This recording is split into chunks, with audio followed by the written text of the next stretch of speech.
Democratic congressional leaders are sounding the alarm after an inspection of the Dilley ICE facility this morning. And Congressman Castro is among those concerned about the people detained at the facility, which includes a mother and her 2 children who were recently picked up at a local bus stop. Here's KINS 5 reporter Mike Jimenez.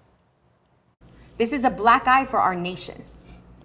We are treating people inhumanely.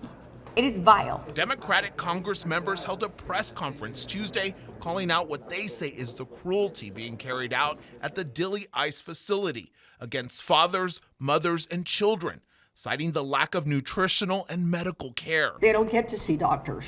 One lady had high blood pressure, another one had gallstones, and they've just been telling them that it's all in their head. The delegation led by Congressman Castro inspected the facility Tuesday morning. When we look back on this era in American history, we will look back with shame.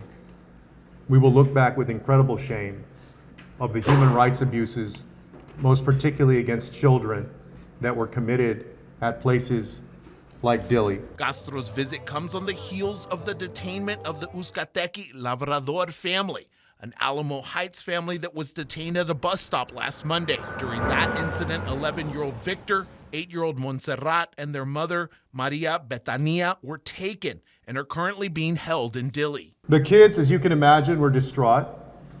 They were sobbing most of the time that we were with them. The young girl talked about how much she missed her father. The family, which includes their father, Victor, who was inside the apartment during the detainment and managed to avoid being taken, entered the U.S. from Mexico in 2021 seeking asylum from Venezuela. They were paroled in, they applied for asylum, they received work permits, and they had valid legal status. They complied with every required appointment. Castro says a habeas corpus petition was filed by their attorney and hopes a judge will approve it and the family will be released soon. These kids are deeply traumatized, just like a lot of the kids at Dilley.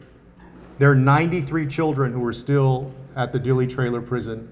There are about 396 people, I believe, total, who are there now.